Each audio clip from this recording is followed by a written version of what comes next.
Hey, what's going on, guys, and welcome back to the channel. Today we are reacting to my Premier League predictions way back when. It'd be really good for you to leave your results in the comments below as well. We're running this on a point system, and the more points we get, the worse we've done. For example, if I said Man City are going to win the league and they won the league, that's nil points. That's good. But if I said, for example, Chelsea were going to finish second and they finished 12th, that's 10 points. That is not good. Say nada. We don't want that. So let's head back to July and go through the table as I predicted it.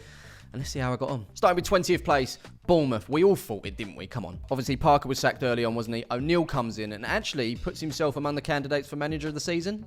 Possibly. However, there are a few success stories further up the table. But given the resources that Bournemouth have got, I think O'Neill's done a fantastic job down there. So yeah, I had them rock bottom in 20th. They actually came 15th, which means that's going to be 5 points added to my score. I think they might go down next season, though. In 19th, I don't want to do this.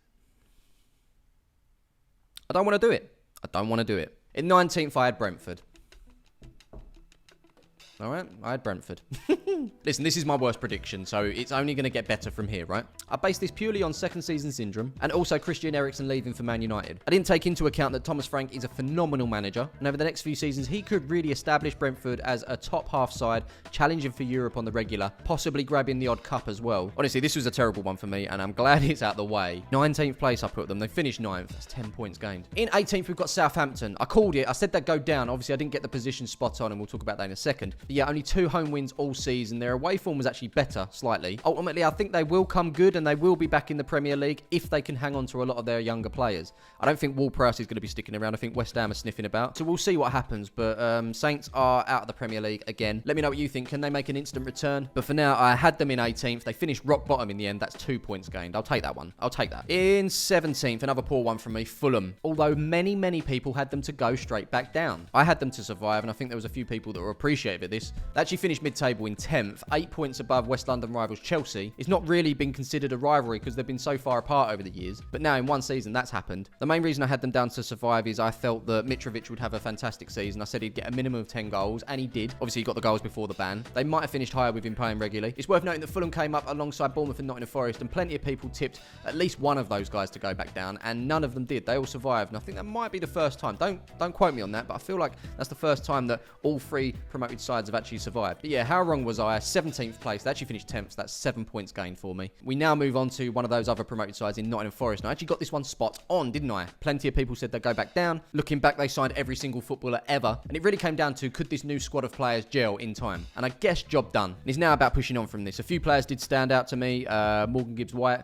Neco Williams was really good as well. I said they'd finish 16th. They finished 16th. That's wham bam. Thank you, Steve. In 15th, I put Leeds. Leeds. Just weren't good enough in the end, was they? Not enough fight, not enough desire, and you're not fit to wear the shirt was the chant that was ringing around Ellen Road on the final day of the season as they lost 4-1 to Spurs. So I was just looking back to April when there was 10 games remaining. They'd just beaten Forest. So you're thinking, you know, that's a great springboard to go on and maybe win a couple more from the final 9. Instead, 7 losses, 2 draws, straight down. I don't think any Leeds fan can argue when I say they probably deserve to go down. It might take a while for them to come back up as well, unfortunately. 4 points gained for me there. I said 15th, they actually finished 19th. In 14th, I had Everton, another side that struggled this season. Just got out of it on the final day, didn't they? I think, to be honest, they was lucky that there was 3 worse teams. It really comes down to that. I think they do have a bumpy ride ahead. New stadium on the horizon. In terms of net spend, they spent the 3rd least in the league, which would suggest, yep, a lot of their funds are going towards that stadium. So this season coming, are they going to be able to compete properly? But on the flip side, you look at that net spend table, and right at the bottom, standing out is Brighton. And we know what sort of season they had. In fact, Everton probably need to take a leaf out of Brighton's book. Spend little, spend wisely, and uncover some absolute gems. But yeah, I had Everton to survive. I called it, and they did. I'm not going to claim it's an amazing prediction, to be honest. But yeah, 14th. They actually finished 17th, so I've gained 3 points there. Into 13th, we've got Wolves. Ding, ding, ding. Another prediction spot on. So that's 2 so far. And if I'm honest, kind of lucky. At the time I was doing this prediction, I associated him with the likes of West Ham, Newcastle, Aston Villa, that sort of mid-table mix. Normally one of them pushes on and, you know, gives Europe a bit of a go, and more than often one of them falls out. And I just went for Wolves to finish the lowest out of that lot because of their transfer window. It didn't really excite me, to be honest. So I guess it paid off. 13th place, nil point, we move on to 12, where I had Crystal Palace. Now, Crystal Palace were a little bit hot and cold, weren't they? Sometimes were woeful, but other times they were sort of like a streets we'll never forget sort of team. Obviously, Eze the standout for me with his goals, but Elise on the right with his assists. And let's not forget about Roy Hodgson too. Question is, Palace fans, do you want him to continue? He's only on a short-term contract. What do you see happening? Let me know in the comments below. But yeah, I had Palace in 12th. They actually finished in 11th, so went one better. 1 point gained. I'll take that. Into 11th, I had Brighton. I overlooked one of the stories of the season, didn't I? As I said with Everton, probably a lot of teams need to be looking at what Brighton are doing. They've really stepped up this season and given their fans European football. From the front to the back, everyone's singing from the same hymn sheet. There's no superstars. They're just a really well-oiled machine. Some of those players do stand out more than the others, and can they hold on to them? Well, they lost Trossard in January to Arsenal, didn't they? And honestly, they wasn't fazed by that. You got the likes of McAllister, Matoma. I know plenty are sniffing around at them as well, but they just seem to effortlessly roll in these replacements, don't they? It genuinely is an exciting time to be a Brighton fan. I'm happy for them. Obviously, they've got Europa next year. How will they juggle that? That's going to be the telling thing. I went with 11th. They grabbed 6, so I've gained 5 points there. And now we're at the halfway point of the table. I'd love it if you could just drop a like on this video. It really does help me out. I think the last video I did was about 2,000, so let's do that again. 2,000 likes, please. And if we hit that, I'll upload another video comparing my results to the other creators in the space, because I did that at the halfway point, didn't I? So yeah, 2,000 likes, and we move on to 10th place, which is, what have I got? Aston Villa. Another great story. I said at the time with Stevie G, it was going to be a project, and Villa fans and the club in general just need to be a bit patient. It wasn't too patient, was they? In comes Emery, and suddenly everything's turned on its head. In fact, statistically, since Emery's appointment, Aston Villa are the 5th best team in the Premier League. And that's only beaten by the likes of City, Arsenal, United, and Liverpool. So on the final day, they actually beat Brighton. They snuck into 7th place, gaining Europa Conference football. And like Brighton, it'll be interesting to see how they juggle it for next season. Is the depth of that squad going to need to be expanded a little bit? Probably. But yeah, I had them down as a mid-table finish. They went beyond that in 7th place. That's another 3 points gained. Into 9th, we're going to have another shocker. And the writing was on the wall for Leicester, but I didn't see it. In fact, I went the opposite way. Although I would like to know how many people had Leicester to go down. They did their job on the final day. They beat West Ham, but it is a 38-game season. And over that stretch, they just weren't good enough, was they? My reason for them being 9th was the fact that they had a really good end to the previous season. They finished 8th, I believe, and they looked solid. And then when it came to the transfer window, they didn't really do any business. They didn't lose anyone, but they also didn't gain anyone. And I just felt like it was going to be another season of them being together, an even more well-gelled side. But on the flip side of that, what they probably needed was something to freshen it up a little bit, because it's gone stale, and after being Premier League winners, they now find themselves in the Championship. Only Blackburn have done that, I believe. I don't know if anyone else has won the Premier League. No, just them and Blackburn. I'd like to ask anyone this question that's maybe a supporter of a club that's outside of like the top 6, but would you take winning the Premier League next season to go down in a few years' time? And not know what comes after that, but know that you have actually won the Premier League? Let me know, because I think I would. I think I'd take it. But back to this video, I had them to finish 9th. They actually finished 18th, which would suggest that I'm going to get 9 points, right? Right. 8th place, West Ham United. I don't like West Ham, yet here I am wearing a bit of claret. Yeah, similar to Leicester, had a great end to last season. Not last season, the previous season. Is this last season now? Are we calling this last season? It's not last season, it was this season. So the previous season, West Ham had a great run. So much so, they find themselves in the Europa Conference this year. They've struggled in the league, probably because of that as well. But what they've actually done is focused on it. And now they find themselves in a European final. I don't care if it's the Conference League or not. They find themselves in a European final with a chance, and I think they will, bring home silverware. West Ham. Silverware. Europe.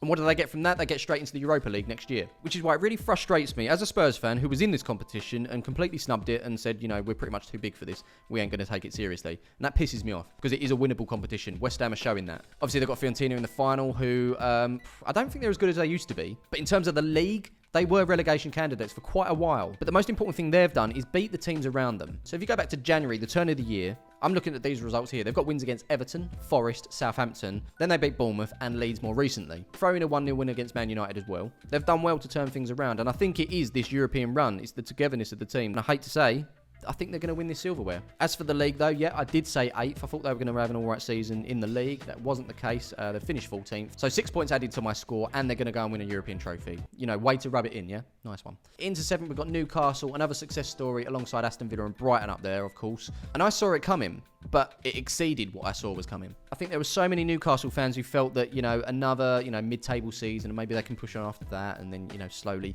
climb with their money and maybe one day get to, you know, where Man City are now. But actually, they've skipped those seasons that the fans are talking about. I just want to say Eddie Howe is a magician. I liked him when he was at Bournemouth. I did want him at Spurs. Obviously, he's at Newcastle now. And part of me felt that, over time, he will be phased out. But actually, what he's doing there, I don't think they can get rid of him. I felt like long-term, they'll get one of these, serial winner managers. But actually, he's doing the bits with the players that he's got. The transfers they've brought in have done well. I think what's more impressive is the existing players that are actually turning up and doing well. Look at Joe Linton. He's genuinely putting on world-class performances. And go back a season or two ago, when would we have been saying that? I expected them to do better this year, but they've exceeded that as well. They're in 4th. They've just got Champions League football for the first time in 20 years, and I think it just gets better and better for Newcastle. So well done to them.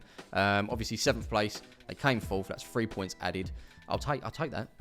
I'll take it. Into 6th, we've got a team called Manchester United. I got this one wrong, didn't I? But to be fair, I do stand by my prediction because I'm only going by, what was going on at the time. And what was going on at the time was Ten Hag had just come in. I felt like he needed a season to sort of bed in and find his best squad, maybe use a couple of transfer windows to his advantage and kick on from there. I do think he will be a success, and he has already got a trophy, so I guess that's success. But what was actually going on at the time was Ronaldo. It seemed to sort of cloud everything, didn't it? Sometimes I forget that Ronaldo was this season. We've had a World Cup in between, and Ronaldo played for Manchester United this season. He did eventually leave, and I think that's to the benefit of the squad, to be honest, because players like Fernandes, who was almost playing through Ronaldo, and you didn't see the best of him, you're now getting to see the best of Fernandes. Then you had Rashford, who came back from the World Cup in fine form, but also, and I think this is the biggest point, the absolute Rolls Royce of a player in Casemiro. I knew he was good, but seeing him in the Premier League and just adapting to it easily like he has, phenomenal player, phenomenal. And I think he's a big reason as to why Man United have got 3rd this year. They've got a trophy. They've got a chance to grab another one against City and spoil the treble.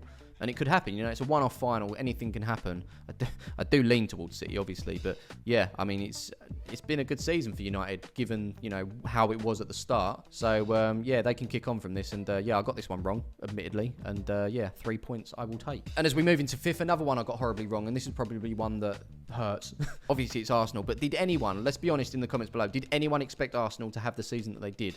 I don't think anyone did, let's be honest. Looking back, I did actually have them in 6th, but I put them into 5th last minute because they did get Gabriel Jesus, and I said that he would get 15 goals this year. It wasn't to be. He got 11, but, he did all right. It was the injuries and stuff. But actually what happened at Arsenal was patience. Patience paid off, and they've allowed Arteta to, carry on doing his thing. Take note, Tottenham.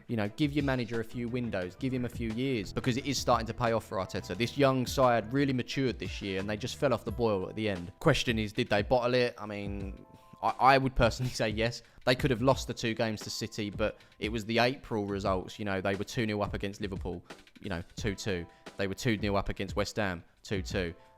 They had to claw back a game against Southampton as well. That was 3-3. So 3 draws in a row. They win them. They go on and win the league for me. But it just become very inconsistent at the end. So yeah, I guess they did bottle it. At the end of the day, you got yourself into the position. You can't get there and go, well, we didn't expect this, so it doesn't matter now. Let's just collapse. So yeah, that's my opinion as a Spurs fan as well. And I'm sure people will say to me, Spurs, they bottled the league. They came 3rd in a 2-horse race. And yeah, admittedly, Spurs had a fantastic chance to win the league that year. That Leicester won it. So many of the big clubs were off the boil. We were 2nd for all that time and came 3rd in the end as Arsenal pipped us. But we were never top. So I don't know how we could have bottled it if we were never winning the league at any point.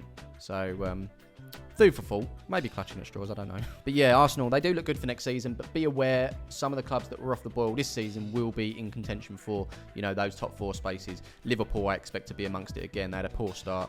Chelsea, I mean, it was pretty bad, wasn't it? But yeah, I'd expect them to be back in amongst the mix. But yeah, it was 2nd place for the Gunners. I had them down in 5th, so another 3 points gained. And then we move on to 4th place. Can we skip this? No, we can't. It's Tottenham. I genuinely can't remember a season where I felt more disconnected with Tottenham Hotspur Football Club. No identity, no vision, just bleh. The fact we finished where we did is a bit of a miracle. And to think it started so well. Big shout out to Harry Kane, though. If we didn't have him, we'd be in trouble. Big trouble. He is just too good for us, and I think his shoulders are hurting after carrying us for so long. We've had 2 fantastic players in their prime in Harry Kane and Son, and we haven't capitalised on it. We haven't built a squad around them. It's just been very lazy from the board. And to be fair, they have made signings, they have spent money, but it's the wrong signings, it's the wrong players. It hasn't worked. And we're a mess. We're going through managers like I do with mini cheddars. It's just ridiculous. Question for you though. Does Haaland for Spurs get 30 goals? I don't think he does. I think Harry Kane for City gets 36 goals, but I think putting Haaland in the Tottenham team, replacing him with Kane, I don't think he gets 30 goals. So props to Kane this year for doing what he did. I genuinely had Spurs in fourth because of the transfer window. I felt like they won the transfer window. Fantastic signings on paper. You look at the squad and how it would gel together. We're going to go on and, do bits. But ultimately we didn't, and yeah, it was a season to forget. So fourth place I had them in. They finished in 8th, outside of Europe for the first time in quite a while. It might be a welcome break, but in terms of convincing players to join this club now, there's a few clubs above us that are going to have a say over that. Yeah, 4 points added to my tally, which is not what I wanted. And it gets worse, doesn't it? Because in third, I had Chelsea. It's kind of bittersweet, really. Bitter because of the score I'm about to accrue, but sweet because, obviously, we all like to see Chelsea do bad, right? So Chelsea Football Club finished 12th in the Premier League this year. That comes after a 480 million net spend. Graham Potter came in, didn't he? He had a bit of a glow up, but ultimately it didn't work. Then Frank came in. It definitely didn't work. And now you got Maurizio Pochettino. Oh, Dad. Maurizio Pochettino will be taking over the reins in July, and I genuinely believe that Chelsea this season was a bit of a blip. They'll be back next year. Might not get top 4, but they'll be in the European positions at a minimum, I'm sure. I had Chelsea third because of the window that they had, but most importantly, Raheem Sterling. Raheem the Dream. A wealth of Premier League experience, knows where the goal is, and Chelsea were missing like an out-and-out goal scorer, and I thought he was the missing piece. But just 6 goals, it just hasn't worked out, has it? Third place Chelsea. A lot of people called me out on it, to be fair, so you were right. But yeah, actually finishing 12th, that's 9 points. That's my second worst prediction. Into second, like many people, I had Liverpool. And like Chelsea, they had a very off season. But the difference between Liverpool and Chelsea is Liverpool kind of redeemed themselves on the back end of the season. They got themselves into European positions, missed out on Champions League. They're in Europa next year. They'll probably win it. The prediction comes off the back of, obviously, Liverpool and Man City going back and forth over the last few years. But in turn, actually, a new rival came out, and that was Arsenal, of course. I do expect Liverpool to do better next season. The transfer window will be interesting. I think they're going to go hard. But right about now, my prediction is second with an actual finish of 5th. Gives me another 3 points, which finally leaves 1 place remaining. And of course, it was Manchester City. And of course, I predicted them. So nil points there. Happy with that. But that was the most obvious one for me. Deserved winners, right? The thing that's scary about City, after Aguero, they didn't really have that out-and-out striker. And they learnt to play like that. And even though they had Jesus there, they didn't really play him. And like that, they've won titles. But now they brought in Haaland. So they've got a plan B. Actually, Haaland was plan A, wasn't it? But if Haaland wasn't performing, there was that plan B of going back to how they used to play. And that was the dangerous thing about City. They could play with or without Haaland. Question is, are they the best Premier League team we've seen? Premier League solely, but we always, veer off into the rest of the season that they had. And obviously, they've got the 2 finals coming up. So the FA Cup against Man United, if they win that, that'll be a double. And obviously, they'll go on and see Inter Milan in the final, which I'm fairly certain they'll win that. And that, of course, will sit alongside Man United, who did exactly the same treble, Premier League, FA Cup, and Champions League. And then there's going to be a conversation, who was the better team? Who knows? But let me know in the comments below who you think is the better of the 2 Manchester clubs. The one that won the treble back then, the United, or the one now that could potentially win the treble. Lots to discuss, obviously. And if we get the like target, I will do another video where I compare my results today against the other people in this scene. At the halfway point of the season, I was actually on 86 points. I did expect to lower that slightly. And did I? Well, the total I got was 80.